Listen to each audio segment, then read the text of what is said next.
My name is Diana, and I am 35 years old. Yesterday morning, I sat in a mortgage broker's office and watched my dream home slip through my fingers. My broker slid a credit report across his desk, pointing to a catastrophic default on a $100,000 commercial lease. A lease I never signed. My parents and my brother had illegally forged my signature to fund his failing high-end sneaker boutique. And when I eventually confronted them, they just laughed and told me to empty my savings to protect the family name. Their arrogant assumption that I would silently cover their debts led them straight into a trap that ended with seized assets, handcuffs, and felony fraud charges. Before I tell you exactly how I let the criminal justice system handle my family's betrayal, welcome to Sweet Karma Life. Please take a moment to hit like and subscribe if you have ever had your toxic family treat you like a walking ATM while enabling a lazy sibling. Tell me your age and where you are watching from in the comments below. I read every single one. Now let me take you back to the moment the illusion of my family shattered. I was sitting across from Mark, my mortgage broker. The air conditioning hummed, a steady drone over the scent of printer toner and stale espresso. For 20 minutes, we had been discussing closing costs for a mid-century modern ranch house, the one with the wraparound porch I had spent 3 years saving for. Mark frowned, his eyes tracing a line on his computer monitor. He stopped tapping his gold pen against the mahogany desk. "Diana," he said, his voice dropping a register. "Is there something you forgot to disclose?" He turned the monitor toward me. I spent the last decade building a regional bakery chain from a single rented commercial oven into 7 storefronts. I know my credit score the way most people know their own phone numbers. It hovers at a pristine 800. But on Mark's screen, a red flag glared next to a commercial lease agreement. The status read, catastrophic default. The principal amount was $100,000, with another $12,000 in late fees. I squinted at the address listed on the default notice. It was a retail space in the downtown arts district, a space occupied by Kicks & Company, my brother Kyle's boutique. I stared at the glowing monitor. The low hum of the air conditioning suddenly sounded deafening in the small office. My hand gripped the leather strap of my purse, my fingers clenching so tightly that my fingernails dug painfully into my own palm. I did not blink, and I did not cry, but a cold, physical ache of betrayal hollowed out my chest. My parents, David and Susan, had spent the last year bragging about Kyle's entrepreneurial vision to anyone who would listen. What they left out of their country club updates was that my brother could not qualify for a library card on his own merit. He needed a guarantor, someone with impeccable credit and verifiable business income. They needed a signature. My signature. And they had not bothered to ask. Mark slid a printed copy of the credit report across the desk. I stared at the black ink.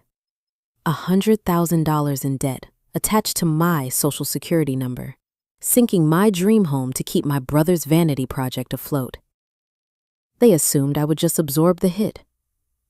I stood up, thanked Mark for his time, and walked out into the glaring afternoon sun. I did not cry. Tears are a luxury for people who have someone to catch them. I got into my car and sat in the quiet cabin for a long moment. My phone buzzed in my purse, a text from my mother asking if I was still bringing my sourdough loaves to Sunday dinner. A tight smile touched my lips. She thought everything was fine. She thought the secret was safe. I started the engine and merged onto the highway, heading toward the manicured lawns of my parents' subdivision. Pulling up to their circular driveway, I parked behind Kyle's lifted truck. I reached into my bag, pulled out my phone, and opened the voice memos app. I hit the red record button, locked the screen, and slipped the device into my jacket pocket. Then, I walked up the flagstone path to the front door, ready to let them dig their own graves. I parked my car in the driveway, the tires crunching softly against the pristine white gravel my father imported last summer. I took a deep breath, letting the stale air of the vehicle clear from my lungs, and pressed my hand against my jacket pocket. I felt the hard rectangular shape of my phone through the fabric. The red recording light was already active. I walked up the flagstone path to the front door and let myself in without knocking. The air inside the house smelled faintly of cinnamon potpourri and expensive lemon wood polish. The grandfather clock in the hallway ticked with a rhythmic, heavy sound. My mother, Susan, sat on the cream-colored lemon sofa in the living room, casually flipping through a thick home decor magazine. My father, David, stood near the entryway mirror, meticulously wiping down his titanium golf clubs with a microfiber cloth. It was a picture of perfect suburban tranquility, an illusion funded entirely by maintaining strict appearances. I felt a familiar dull ache in my shoulders as I watched them. It was a lingering reminder of my 20s. While my younger brother, Kyle, spent his college years wrecking leased sports cars and dropping out of 3 different business management programs, I was working double shifts. I built my bakery empire by hauling 50-pound bags of flour out of a damp, poorly ventilated rented kitchen at 3 in the morning. I have permanent burn scars on my forearms from industrial ovens. My parents never visited that first kitchen. They said the neighborhood was too industrial and depressed them. Yet, they always found the time and the funds to fly to Miami to bail Kyle out of his failed cryptocurrency ventures. I stepped fully into the living room. My mother looked up, a bright practiced smile stretching across her face. She asked if I remembered to bring the artisan sourdough loaves for Sunday dinner. I did not answer her question. Instead, I reached into my bag, pulled out the folded credit report I had received from my mortgage broker, and dropped it onto the glass coffee table. The thick paper made a soft, definitive smack against the glass. I asked them to explain the $100,000 default notice on a commercial lease in the downtown arts district, a lease bearing my signature. I watched my father stop polishing his golf clubs. He turned around, his expression entirely blank. I had expected panic. I had expected a frantic denial, or at least a desperate attempt to scramble for an excuse. Instead, my father let out a heavy, incredibly burdened sigh. He looked at me, not with guilt, but with profound disappointment. He shook his head slowly, telling me he always thought I was the mature, understanding one in the family. He called it a mere signature, a tiny technicality, and accused me of making a massive, unnecessary scene over nothing. It was textbook gaslighting, designed to make me feel like the villain for protecting my own identity. My mother closed her magazine and adjusted her pearl necklace with perfectly manicured fingers. She immediately backed him up, looking at me with an expression of mild maternal pity. She told me there was no need to be so aggressively dramatic and selfish. Kyle simply needed a guarantor, she explained smoothly, her voice lacking any trace of remorse. She said I had an excellent credit score just sitting there doing nothing, while Kyle had the true entrepreneurial vision. My father stepped further into the room, leaning casually against the doorframe, playing the role of the exhausted peacemaker. He told me that family helps family. He claimed the commercial bank was being completely unreasonable with their lending standards for new business owners, so they simply took the initiative to get the boy started on his path to success. Took the initiative. That was the sterile corporate phrase they chose to describe felony identity theft. I asked them exactly how they managed to replicate my signature on a legally binding commercial document. My father waved his hand dismissively, brushing off the question. He said it was just paperwork, a mere formality that did not require my physical presence. He insisted that Kyle's high-end sneaker boutique was on the verge of a massive breakthrough, but the organic foot traffic in the arts district was slower than they originally anticipated. He looked me dead in the eyes and told me it was my responsibility as the older, more established sibling to cover the arrears. He demanded I pay the balance, not just to help my brother, but to protect the family name from public embarrassment and collection agencies. My credit, my business, my future home, none of it mattered compared to preserving the fragile illusion of Kyle's success. Right on cue, heavy footsteps descended the oak staircase. Kyle strolled into the living room, his eyes glued to the screen of his smartphone. He wore an $800 pair of limited edition sneakers and a designer track jacket that still had the pristine stiffness of new clothing.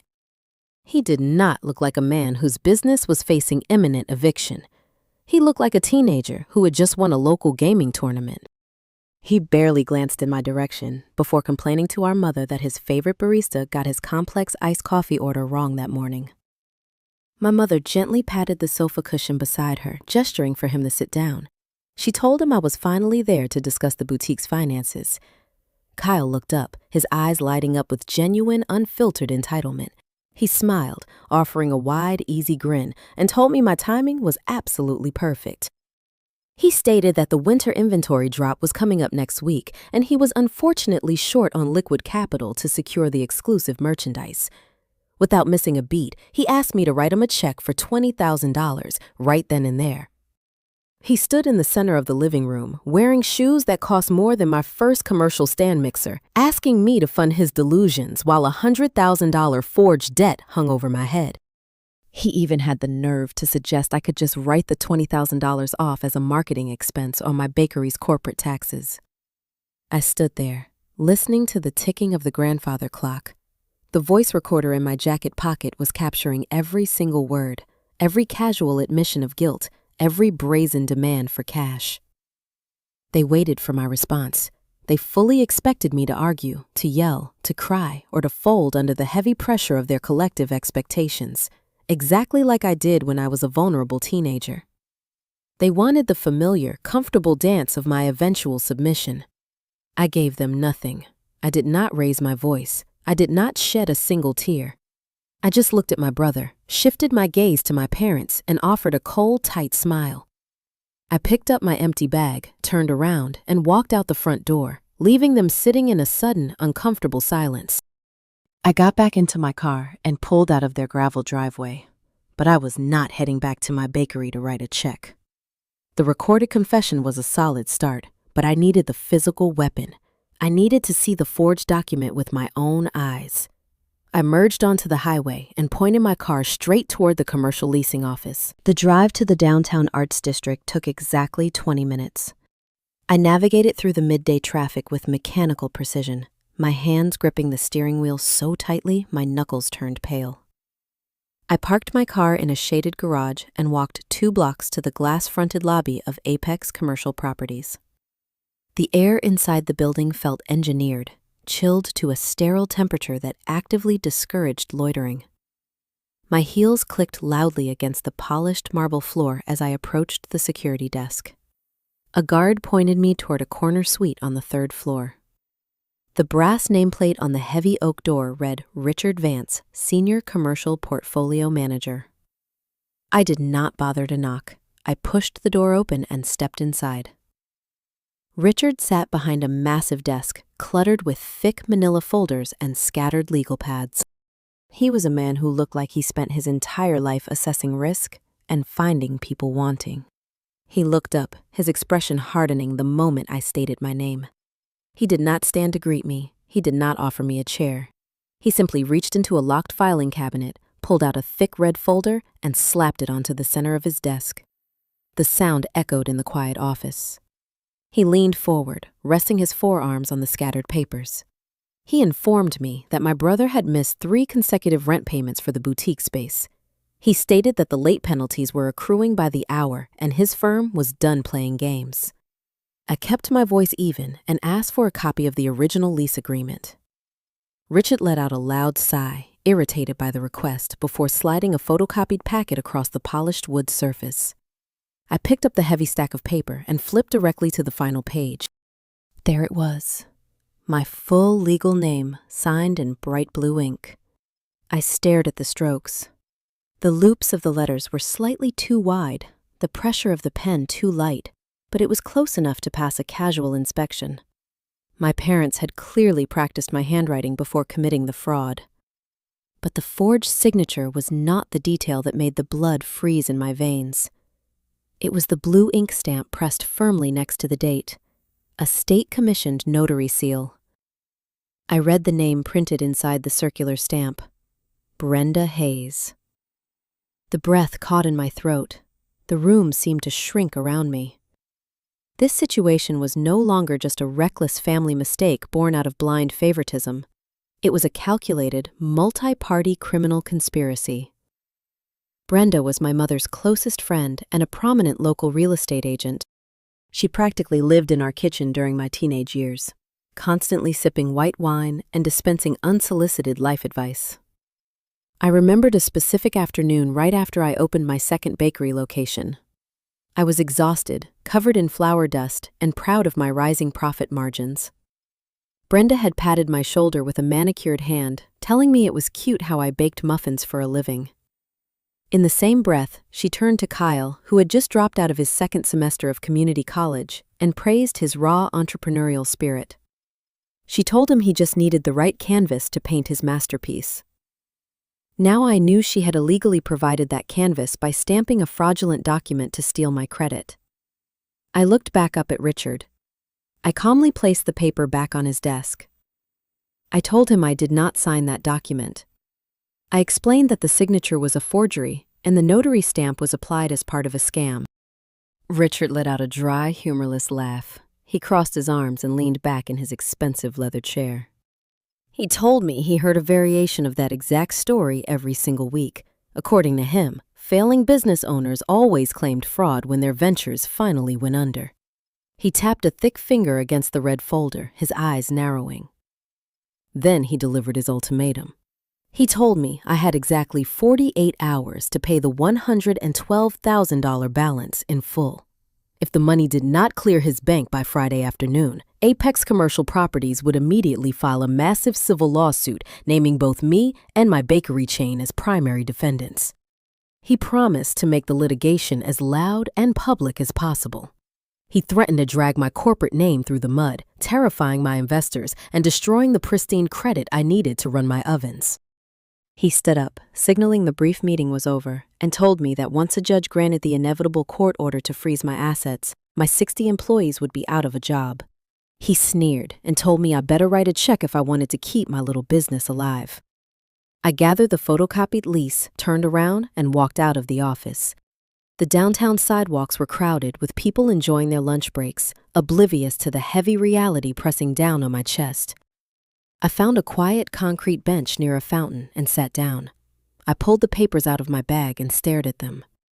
My parents demanded I pay the debt to save Kyle from ruin. The leasing agent demanded I pay the debt to save my own business from collapse. I actually had the liquid cash sitting in my corporate emergency fund. I could write the check today and make the immediate threat disappear. But my mind raced through the long-term legal implications. If I paid that balance, I would establish a concrete paper trail of compliance. I would legally validate the forged contract in the eyes of the law. By covering the debt, I would become permanently financially tethered to Kyle's sinking ship. My brother would keep ordering expensive inventory he could not sell. He would keep missing future rent payments. And the commercial landlord would legally hold me responsible for every single dime until I was forced into bankruptcy. I could not just pay the funds to make the problem go away. Paying the funds was the actual trap.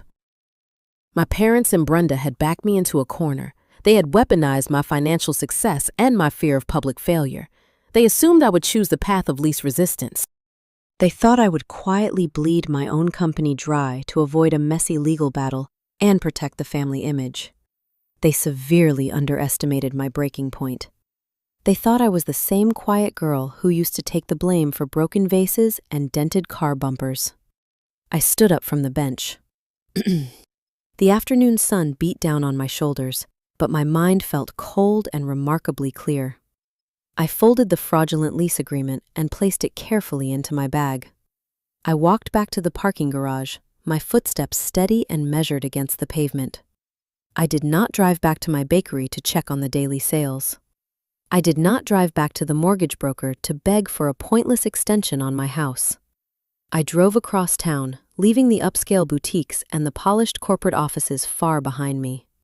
15 minutes later, I parked my car. I turned off the engine and sat in the driver's seat, looking through the windshield at the squat, brutalist architecture of the local police precinct. The bold blue lettering painted on the concrete wall felt stark and permanent. I held the forged documents in my lap. The paper felt heavy, loaded with the weight of my family's betrayal and the inevitable end of my childhood illusions. I took one final deep breath, opened my car door, and stepped onto the pavement.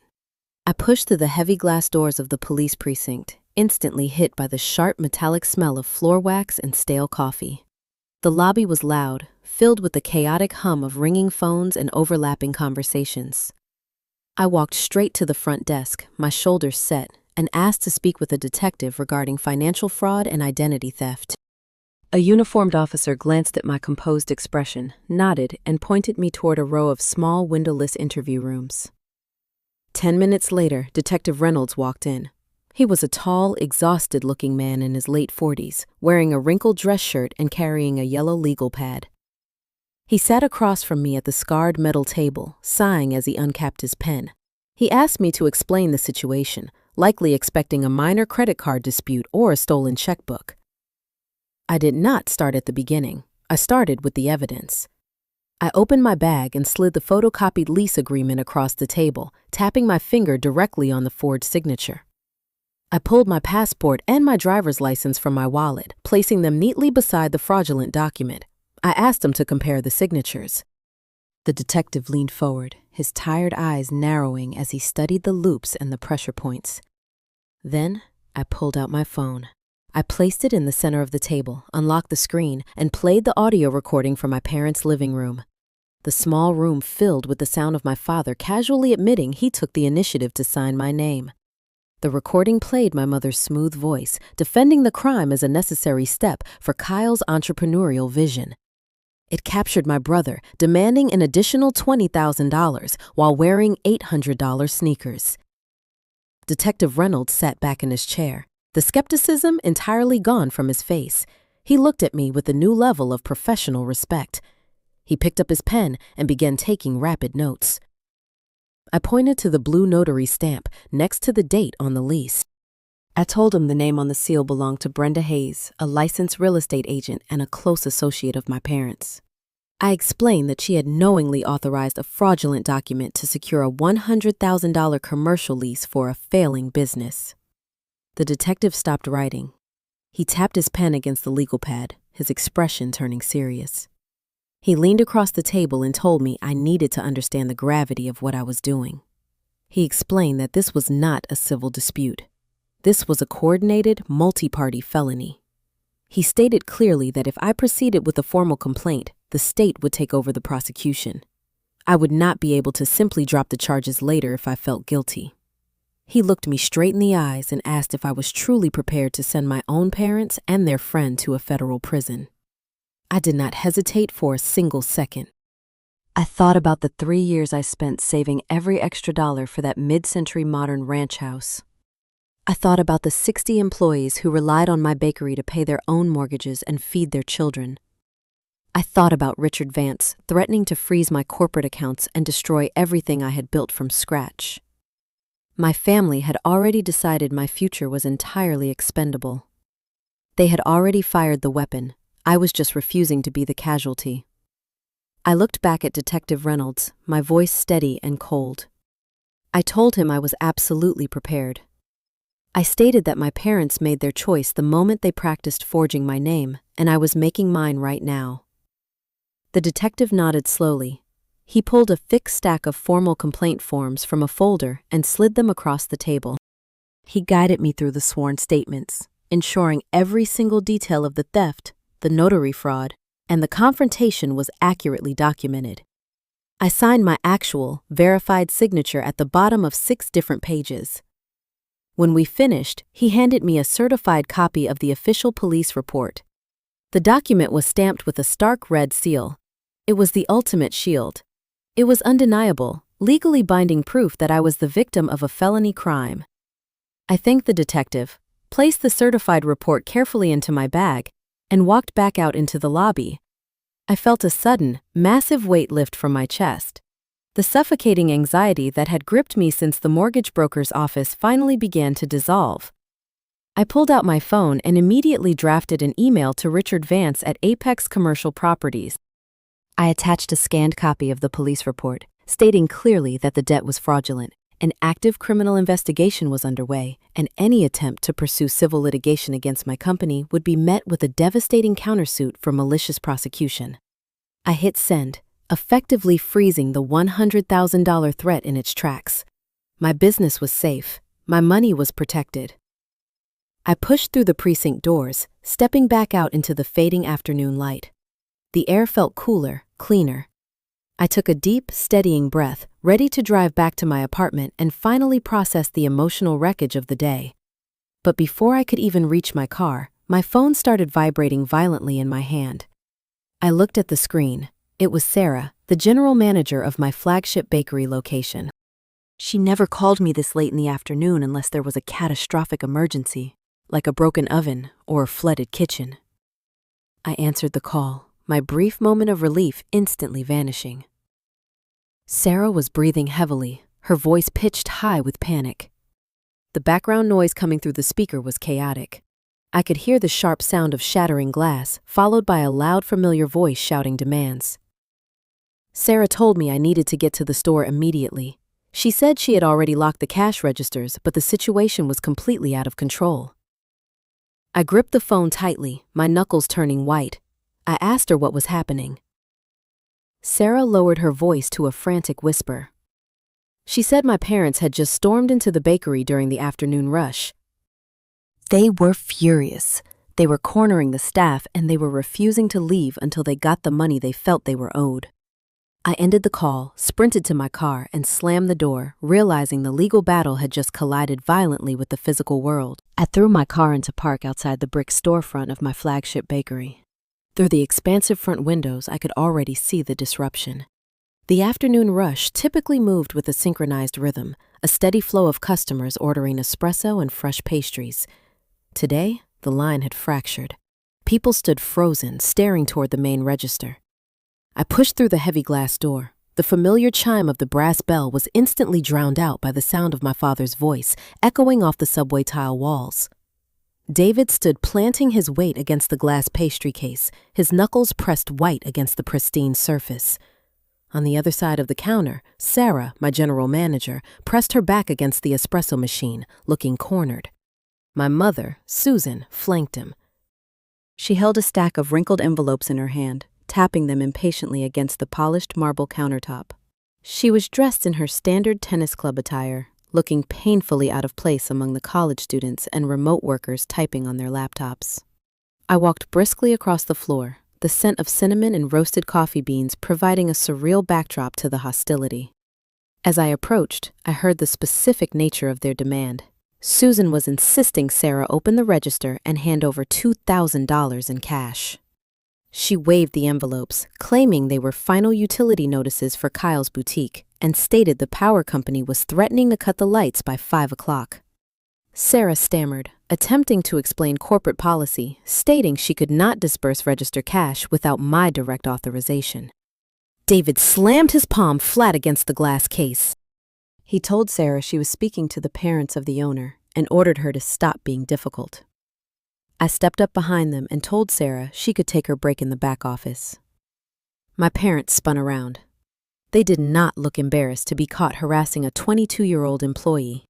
They looked annoyed by the interruption. Susan immediately shoved the past due notices toward my chest. She told me to tell my staff to stop acting incompetent. She declared Kyle needed the utility money right now or his entire high-end lighting display would go dark, ruining the aesthetic of his storefront. I looked at the envelopes. I did not take them. I placed my hands in my jacket pockets and let the silence stretch. This was the moment they expected me to scramble to maintain the peace. In the past, the threat of a public scene was enough to make me surrender. I built this bakery from a tiny rented kitchen where I worked 18-hour shifts, scrubbing burned sugar off sheet pans while my friends went to concerts. I bought that glass pastry case used from a bankrupt diner. Kyle, meanwhile, was handed a turnkey retail space and expected the world to pay his electric bill. I kept my voice low, barely above a whisper, forcing them to strain to hear me. I informed them they were disrupting my business and asked them to leave the premises. Susan let out a sharp theatrical gasp. She looked around the cafe, realizing we had an audience, and immediately weaponized it. She raised her voice, ensuring the patrons sitting at the corner tables could hear every syllable. She called me a selfish, ungrateful daughter. She told the room that I was willing to watch my own brother fail while I hoarded my wealth. She played the role of the wounded, desperate mother perfectly. I glanced at the corner booths. 3 university students had subtly leaned their smartphones against their coffee cups. The camera lenses were pointed squarely at us. My parents were so consumed by their own entitlement, they did not realize their tantrum was being recorded by half the dining room. I executed the stoic boundary. I did not yell back. I did not defend my character. I just watched them unravel. Seeing that the public shaming was failing to produce a checkbook, David stepped forward. He straightened his posture, trying to physically intimidate me. He lowered his chin and delivered his final, desperate power play. He laid out an ultimatum, speaking with the cold authority of a man who believed he still held all the cards. He told me Kyle was hosting a massive VIP relaunch party at the boutique this coming Friday night. He stated it was a critical networking event designed to bring in new investors. Then he pointed a finger directly at my face. He declared that if I did not clear the commercial lease arrears and pay these utility bills before Friday, I would be permanently cut out of the family. He threatened to write me out of their will. He promised I would never see a single dime of my inheritance, and I would not be welcome in their home ever again. He expected me to flinch. The threat of disinheritance is the ultimate weapon for toxic parents. It is the final leash they use to control their adult children. I looked at my father. I thought about the forged signature. I thought about the state commission notary seal. I thought about the certified police report currently sitting securely in my leather bag. I offered a calm, polite smile. I looked him in the eyes and said, I accepted his terms.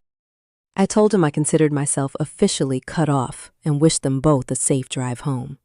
David blinked, genuinely taken aback by the frictionless surrender, but his ego quickly paved over the confusion. He mistook my calm acceptance for defeat. He thought he had successfully established the boundary.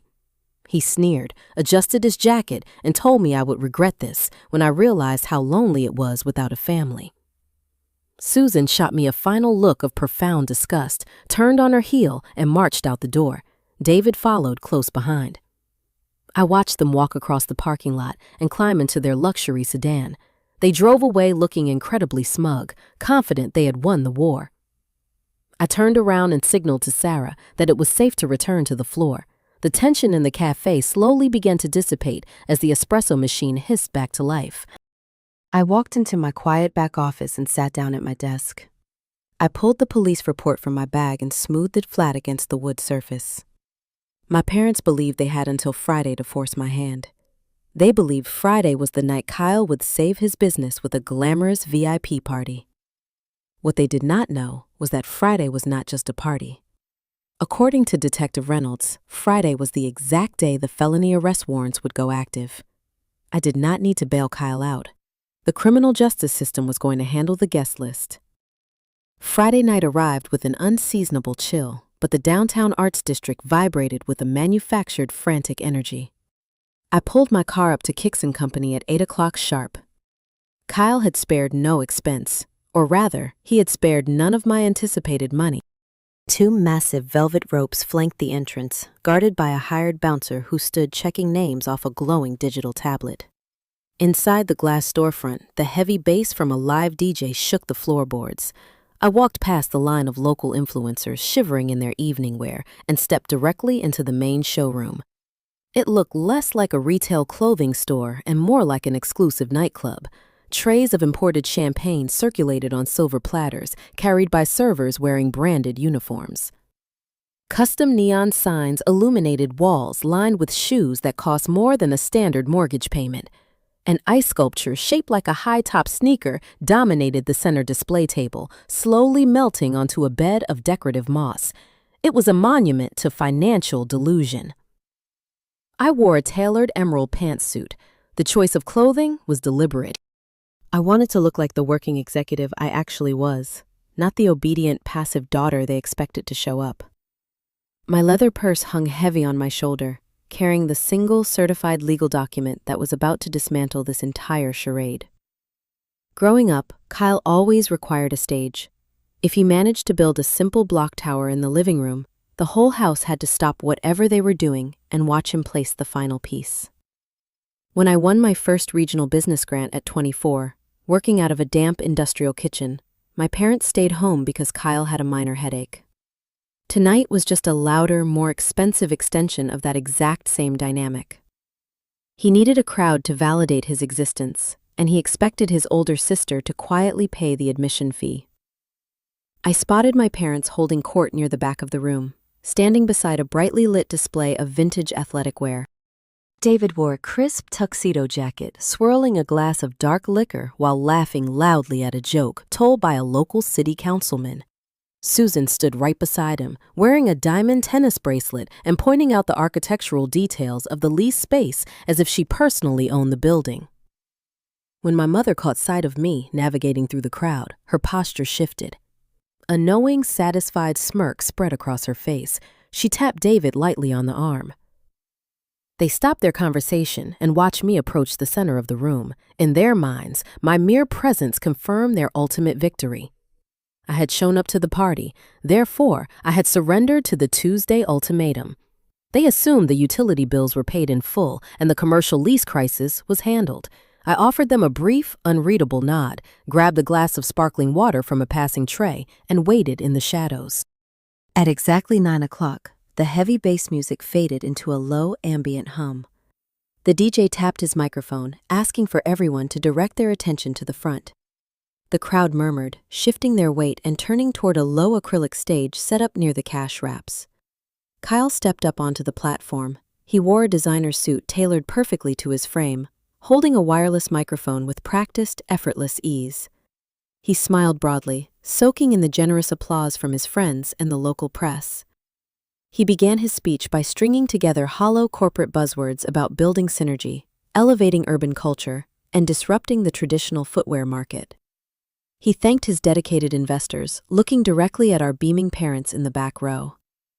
And then the trap snapped shut. Kyle lowered his voice, adopting a tone of deep, manufactured humility. He paced the small stage, telling the audience that scaling a major retail vision requires serious capital. But more importantly, it requires family loyalty. He paused for dramatic effect, then gestured directly toward the shadowed corner where I stood. The overhead spotlight physically shifted, tracking his gesture and catching the bright emerald fabric of my suit. 200 faces turned to look at me in unison.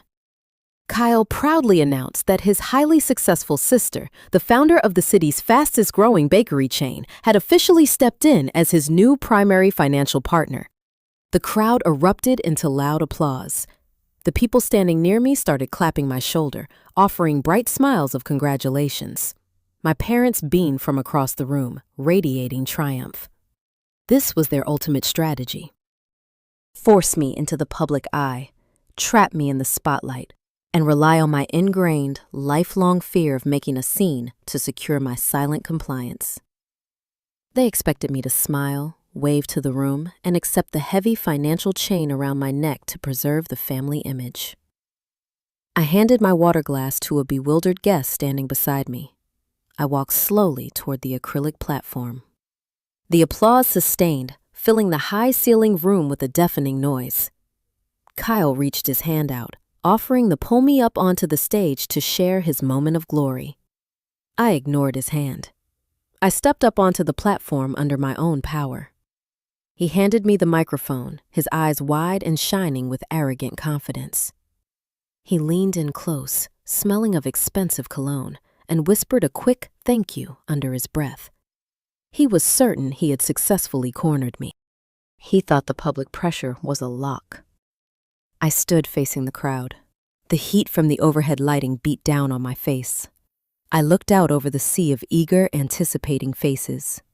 I let my gaze travel to the back of the room, locking eyes with my parents whose smiles were cemented firmly in place.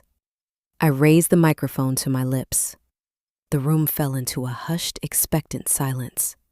People leaned forward, waiting for my speech about family values and shared success. I did not yell. I did not let my voice shake. I spoke with the calm, measured cadence of a woman who held every single card in the deck. I turned my head, looked directly into my brother's eyes, and spoke into the microphone. I do not partner with felons. The silence shattered, rippled through the massive room. Kyle's confident smile vanished instantly, replaced by a pale, slack-jawed expression of pure confusion. In the back of the room, my mother dropped her crystal champagne flute. The glass shattered against the polished concrete floor, a sharp, violent crack that echoed above the whispers of the crowd. I did not offer a single word of explanation. I did not wait for his rebuttal or a defensive argument. I placed the microphone gently onto the nearest acrylic display table. I stepped down from the platform and began walking straight toward the front exit. The DJ stood frozen behind his soundboard. The wealthy guests parted like water, stepping aside to let me through. As my hand touched the heavy brass handle of the front door, 4 figures stepped out of the shadows of the vestibule, blocking my exit. There were no blaring sirens, no chaotic flashing lights. White-collar warrants are executed with a quiet, lethal precision. Detective Reynolds stood at the front, wearing his familiar wrinkled gray trench coat. Beside him stood 3 plainclothes detectives, their badges visibly clipped to their belts. Reynolds gave me a curt acknowledging nod before signaling to the DJ booth. A detective flashed his badge at the soundboard operator. The booming bass track abruptly cut out, leaving a deafening, heavy silence in its wake. Suddenly, the only sound left in the massive retail space was the low hum of the commercial refrigerators holding the imported champagne. Kyle stood frozen on the acrylic stage. 10 seconds ago, he was a visionary entrepreneur holding court over the city elite. Now, the wireless microphone slipped from his trembling fingers and clattered onto the floor. I watched the color drain out of his face, leaving a sickly pale hue under the harsh overhead spotlight. All his life, my brother operated under the assumption that a thick safety net would catch him long before he hit the ground. When he totaled his first car at 19, my father paid off the other driver. When he failed his college courses, my mother blamed the academic institution. He possessed zero muscle memory for accountability. Right now, staring at the silver badges moving steadily toward him, the gravity of the real world was finally breaking through his carefully engineered atmosphere. Behind the detectives, a 4th man entered the boutique.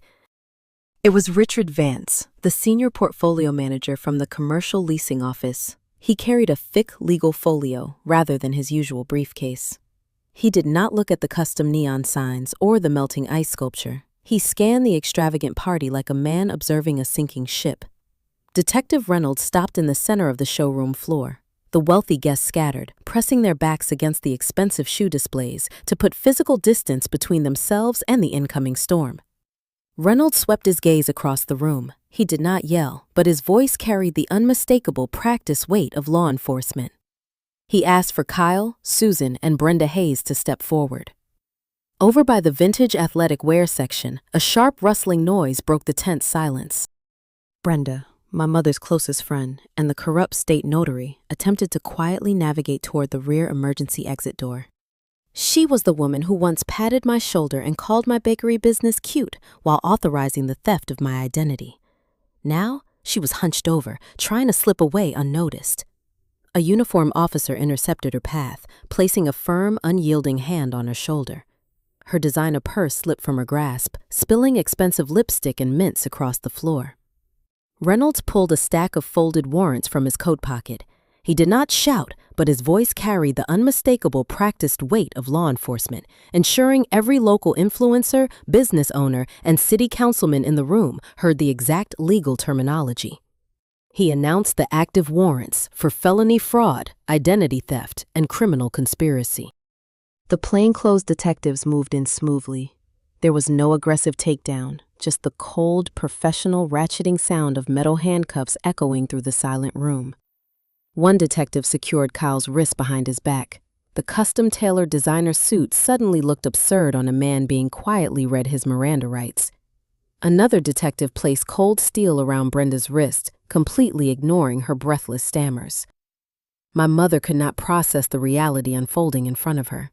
Her entire social standing, her carefully curated country club image, was burning to the ground in front of her peers. She spotted me standing calmly near the entrance. The rising panic in her eyes morphed into desperate, familiar manipulation. She lunged against the grip of the officer holding her upper arm. She screamed my name, her voice cracking, demanding I step forward and fix the situation immediately. She ordered me to tell the detective it was all a massive misunderstanding, a simple family banking error that we planned to settle privately in the morning. My father, David, stood mere feet away from her. He was not named in the arrest warrant. Instead of defending his wife or demanding answers from the police, he stood entirely paralyzed, gripping his glass of dark liquor, watching the destruction with cowardly silence. I did not move toward my mother. I stood my ground, my posture relaxed, my hands resting at my sides. I looked at Detective Reynolds, who paused to gauge my reaction to the screaming woman. I let my voice carry across the silent, staring crowd. I pointed directly at my brother, then shifted my finger to point at my mother. I stated clearly that the man in the suit stole my identity, and the woman beside him orchestrated the theft. I added that the notary in the back corner illegally sealed the fraudulent documents. Kyle shattered. The confident, visionary facade disintegrated, leaving behind a terrified, cornered child. He began to sob loudly, his knees buckling slightly so the arresting officer had to physically support his weight.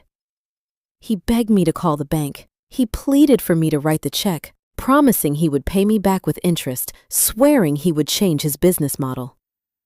The tears streaming down his face were real, but they were not born from remorse. He was crying because the consequences had finally arrived at his doorstep, and I was refusing to open my wallet to pay the toll. While my brother begged, Richard Vance walked past him. The leasing manager approached the center display table, ignored the melting ice sculpture, and slapped a formal "notice to quit" directly onto the acrylic surface. He turned to face the crowd of local influencers and wealthy individuals my brother had hoped to court. Richard announced to the stunned room that the commercial lease was currently under active criminal investigation for felony fraud and identity theft. He stated clearly that the tenancy was terminated, and any investor foolish enough to hand Kyle a check tonight would be funding a crime scene. He then ordered every guest to vacate the premises immediately, ensuring Kyle's final, desperate attempt to raise capital died right there on the showroom floor. The crowd surged toward the doors, abandoning their half-empty champagne flutes on the shoe racks. The velvet ropes set up on the sidewalk, originally designed to keep the unworthy public away from my brother's exclusive party, now served a much darker purpose. They held back a growing crowd of neighborhood pedestrians, all holding up their glowing cell phones to film the spectacular collapse. The detectives led Kyle, Susan, and Brenda out the front doors. There were no squad car lights to wash over their faces, only the harsh, unforgiving glare of dozens of smartphone camera flashes from the guests inside. The local influencers and university students my brother had so desperately courted were now live-streaming his perp walk. My mother ducked her head, trying to hide her face behind her bound hands, completely shattered by the public spectacle. Kyle hung his head, crying openly as they pressed him into the back of an unmarked black sedan. They wanted to use the threat of a public scene to force my surrender. Instead, their public slight was answered with a swift, undeniable, and permanent public ruin. Saturday morning broke with a crisp, undisturbed clarity. The chaotic, searing flashes of police sirens from the previous night were gone, replaced by a warm, steady sunlight streaming through my apartment windows. I stood barefoot in my kitchen, slowly pressing the metal plunger down on my glass coffee maker. For the first time in months, the crushing weight resting on my chest had evaporated. The looming, terrifying threat of criminal debt was completely neutralized. I poured a dark cup of roast, watching the steam curl into the cool air, and allowed myself to simply exist in the quiet space. Then the peace shattered. My phone began to vibrate violently against the polished granite countertop. The buzzing was harsh, relentless, skittering across the stone surface. I glanced at the glowing screen. The caller ID displayed my father's name. I let it ring until it went straight to voicemail. He called back immediately. The cycle repeated twice more. On the fourth consecutive attempt, I reached out, slid my finger across the glass, and answered the call. I brought the device to my ear, maintaining absolute silence, waiting for him to speak first. David did not offer a standard greeting. He did not ask how I was holding up after watching my own family members loaded into the back of squad cars. His voice came through the speaker fast, frantic, and breathless. He was completely stripped of the arrogant, patriarchal authority he had wielded just 2 days prior while cornering my manager inside the bakery. He sounded like a man drowning in open water, desperately reaching for a lifeline he assumed I was legally obligated to throw. He started barking demands. He ordered me to drive down to the bank the very second the lobby doors opened. According to his panicked rambling, the night magistrate had processed the paperwork and set the combined bail for Susan and Kyle at an astronomical $150,000. He explained that a local bondsman required a non-refundable 10% fee, exactly $15,000 in cash, to secure their immediate release from the county holding facility. He admitted his own accounts were completely tapped out and frozen by the ongoing fraud investigation. With nowhere else to turn, he told me to drain my corporate emergency fund and wire the cash, insisting that I could easily absorb the $15,000 hit because my pastry sales were robust this quarter. I took a slow, deliberate sip of my coffee. The dark liquid was rich, grounding my thoughts. I calmly informed him that my corporate accounts were strictly reserved for paying my employees' salaries, purchasing premium flour, and maintaining industrial ovens. Those funds were never intended to bail federal suspects out of jail. I explicitly stated I would not spend a single penny to rescue individuals who actively conspired to destroy my livelihood. A heavy, suffocating silence stretched over the cellular line. When David finally spoke again, the demanding tone had entirely fractured. His voice shook, cracking under immense pressure. The smug facade crumbled away, exposing a terrifying, pathetic reality lurking right beneath the surface. With nowhere else to turn, he confessed a secret that added a devastating new layer to their fraudulent scheme. He admitted that forging the commercial lease was not their only desperate financial maneuver.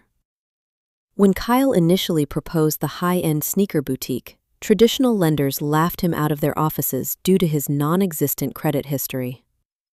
Therefore, David took matters into his own hands.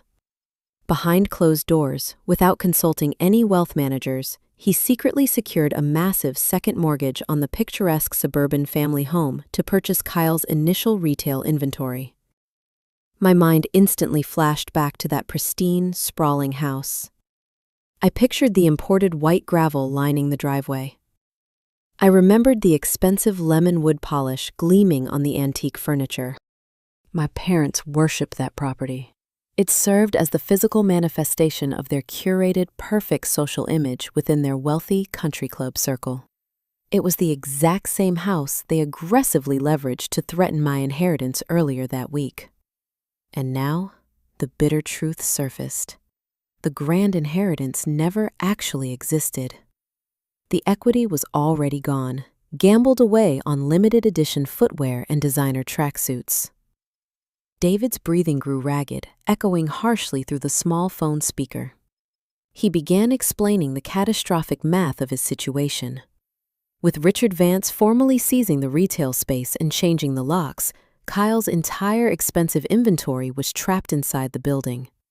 The merchandise was legally possessed by the commercial landlord to mitigate the defaulted lease. The physical shoes were gone. The projected revenue stream was dead.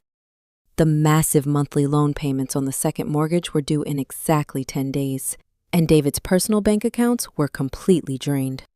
He was going to lose the family house to foreclosure. He started to beg. The man who stood proudly in my cafe and threatened to erase me from his life was now weeping uncontrollably into the receiver. He pleaded for my forgiveness, utilizing the exact phrase toxic enablers always deploy when they are finally cornered by their own reckless actions. He sobbed, claiming family forgives. He argued that blood is thicker than water and asked me to focus on the good times we shared during my childhood.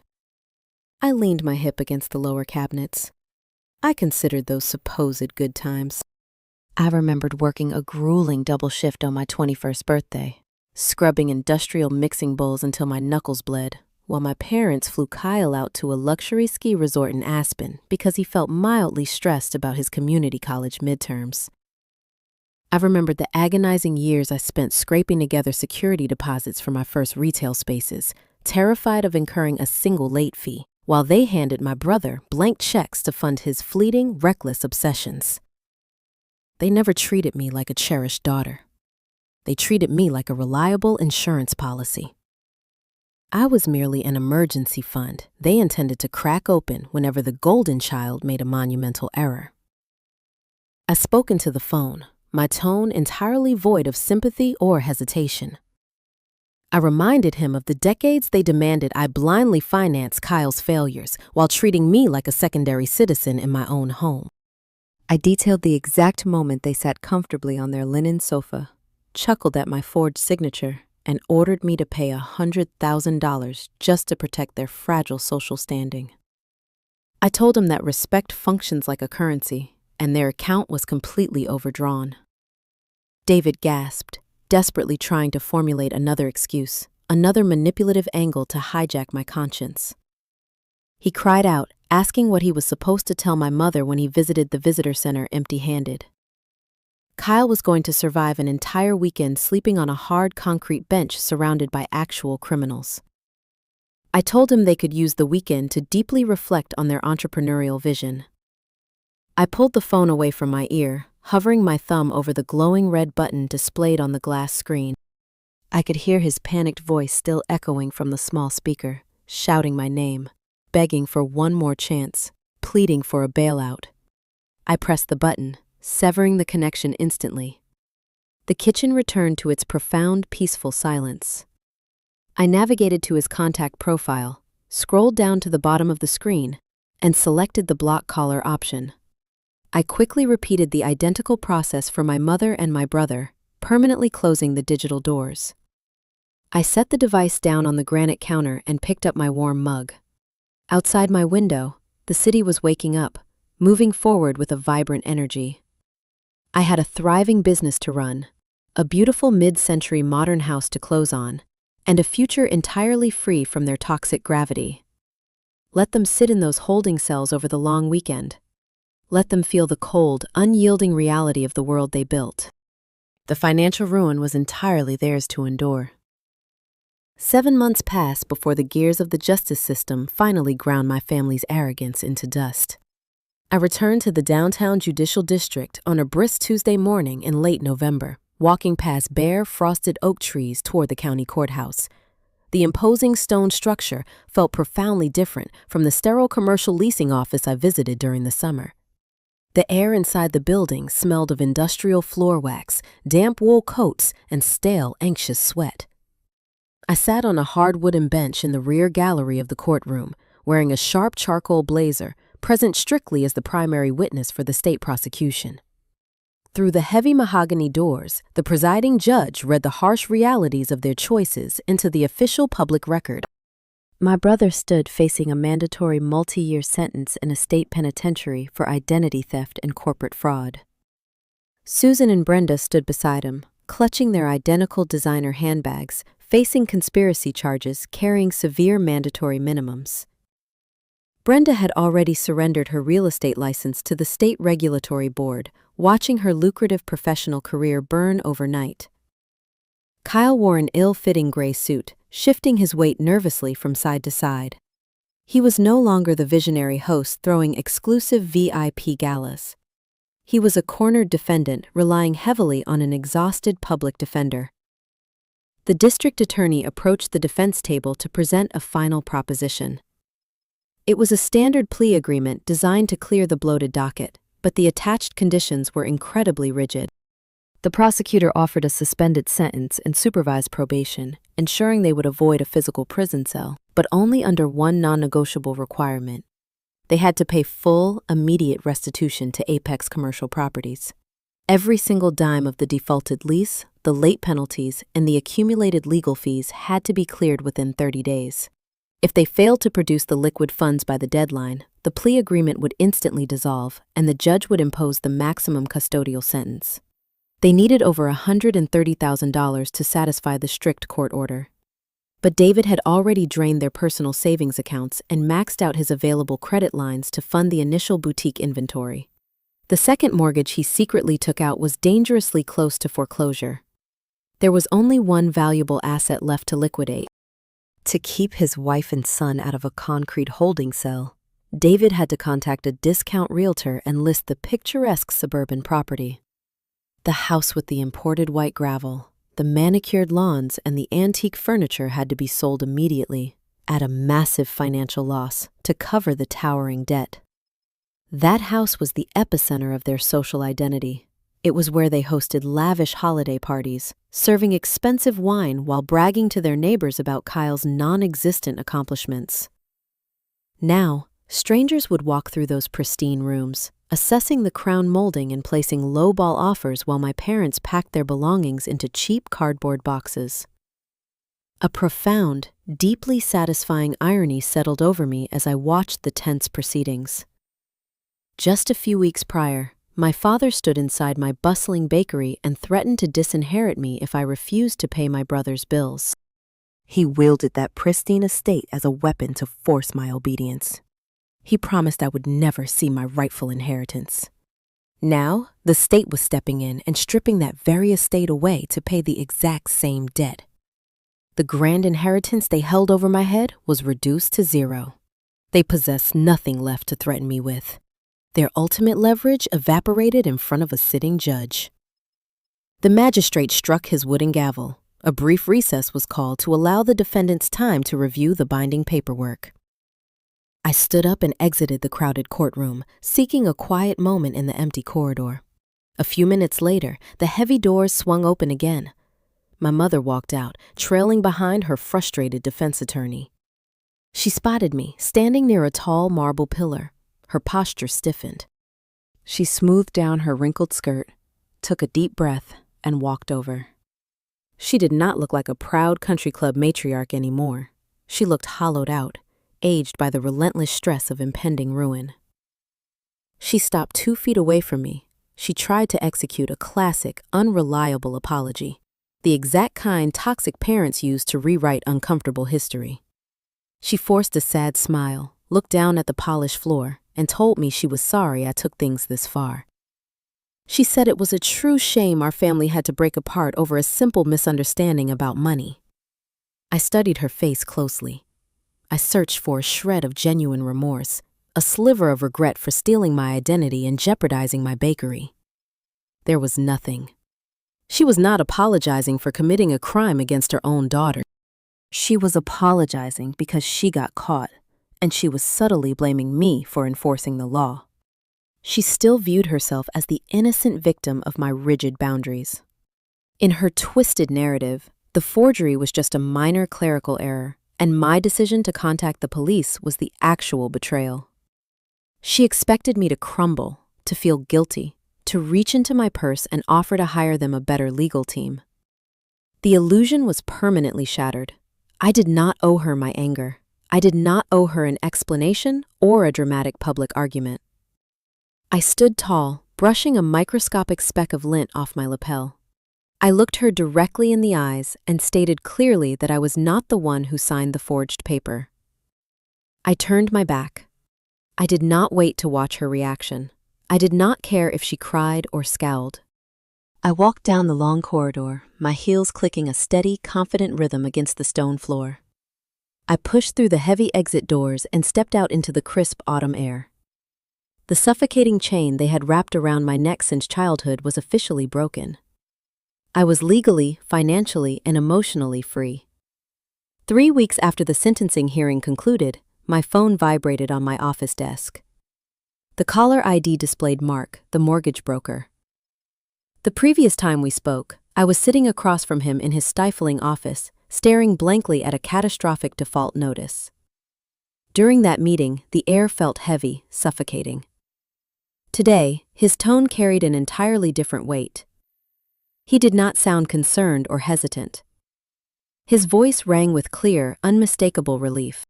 He informed me that the certified court order, the one officially expunging the fraudulent commercial lease, had finally processed through the major credit bureaus. The $100,000 phantom debt, the toxic anchor my family tried to tie around my neck, was legally erased from my history. My credit score rebounded instantly, returning to the pristine 800 mark. Mark told me the underwriters reviewed the updated file, cleared the final paperwork, and formally approved the loan. The nightmare was over. I drove to the title company that same afternoon.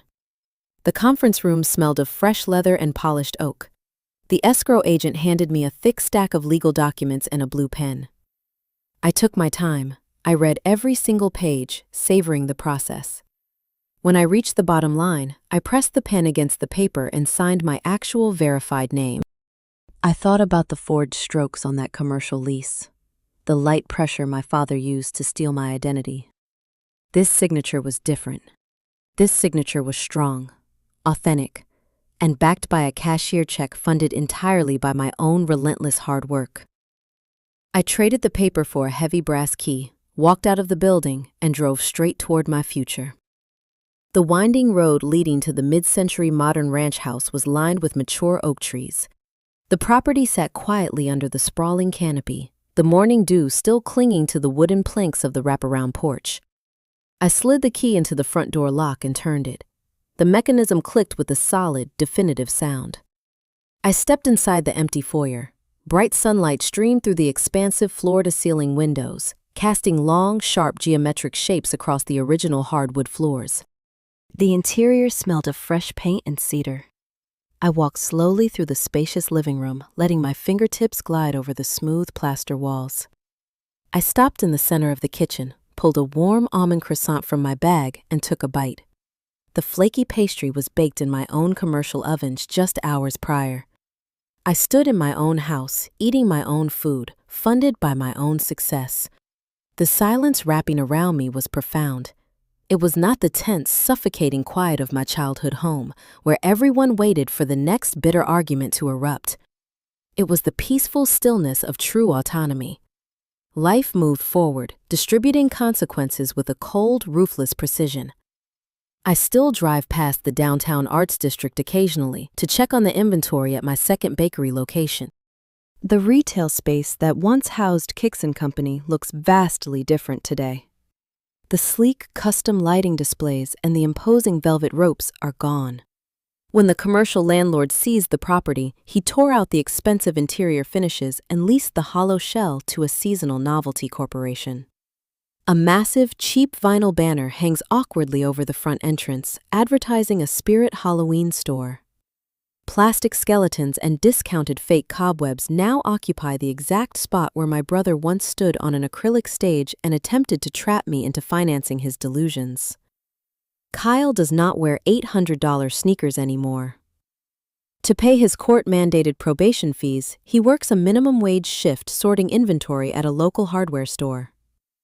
The golden child finally learned the actual value of $1. As for my parents, the reality of their financial collapse arrived with brutal speed. To satisfy the strict court-ordered restitution and keep Kyle out of a concrete prison cell, they were forced to sell the picturesque suburban estate. They did not get the luxury of carefully staging the rooms or waiting for a premium buyer to make an offer. The bank demanded a rapid liquidation. I heard through mutual acquaintances that they held a humiliating public estate sale. They had to watch strangers pick through their cherished antique furniture and handle their pristine golf clubs. The meager profits from the rush sale barely covered the fraudulent lease and the accumulated legal defense fees, leaving them with practically nothing to their name. They downsized rapidly and mercilessly. The former country club elites now rent a cramped two-bedroom apartment in a massive gray complex situated directly next to a noisy interstate highway. There are no imported white gravel driveways or elegant dinner parties in their new reality. The friends who used to drink their expensive wine abandoned them the moment the felony charges became public knowledge. My parents spend their days listening to the relentless, shaking drone of commercial semi-trucks rattling their thin window panes. They share the small living space with Kyle, trapped together in a prison built entirely by their own arrogance. They gambled their pristine social standing to protect a lie, and they lost everything. I do not feel pity for any of them. Pity requires a tragic accident, a sudden stroke of terrible luck that destroys an innocent person. What happened to my family was not an accident. It was the direct, calculated result of their own unyielding entitlement. They viewed my independence as a threat, and my bank account as a communal resource. They believed they could steal from me, lie to me, and leverage my fear of public embarrassment to force my permanent submission. They severely underestimated my resolve. They learned the hard way that I am no longer the quiet girl willing to absorb the damage just to keep a toxic peace. I stood on the wraparound porch of my new ranch house, watching the evening sun dip below the line of mature oak trees. The air tasted of cedar and approaching autumn. Inside, the rooms were empty, waiting to be filled with furniture I chose, paid for by the bakery I built from scratch. There were no ghosts of forged signatures in these halls, no echoes of desperate ultimatums. Just quiet. It took nearly a year to untangle the legal wreckage my parents and brother created. The justice system handed them the exact bill they spent 30 years dodging, and I simply refused to co-sign it. Sitting on the front steps, watching the shadows lengthen across the driveway, I realized this entire ordeal was a brutal education. Navigating the collapse of my family taught me 3 concrete truths that saved my life. First, family isn't blood. Family is respect. Blood does not grant an automatic pass to your bank account. If people treat you like an unlimited ATM, you have the fundamental right to permanently close the account. Second, silence is never interpreted as peace by toxic individuals. It is interpreted as permission. Every time you bite your tongue, they see it as a green light to push your boundaries further. Setting a boundary requires firm action, and sometimes it requires a certified police report. Finally, living well is not just the best revenge, it is the ultimate checkmate. I did not win by screaming in a crowded boutique or arguing in a courthouse hallway. I won by walking away, protecting my hard-earned assets, and letting their ruin be a direct byproduct of their own arrogance. If you are sitting in the shadow of a golden child, watching your parents drain your spirit to fund a sibling's mistakes, know you are not trapped. You hold the pen. Thank you for listening to my journey here on Sweet Karma Life. Please take a second to hit subscribe, like this video, and share it with someone who needs a reminder to stand their ground. Tell me in the comments which of these 3 lessons hit closest to home for you, or if you have ever had to legally protect yourself from your own family. I read every single one. Stay strong, protect your peace, and I will see you in the next video.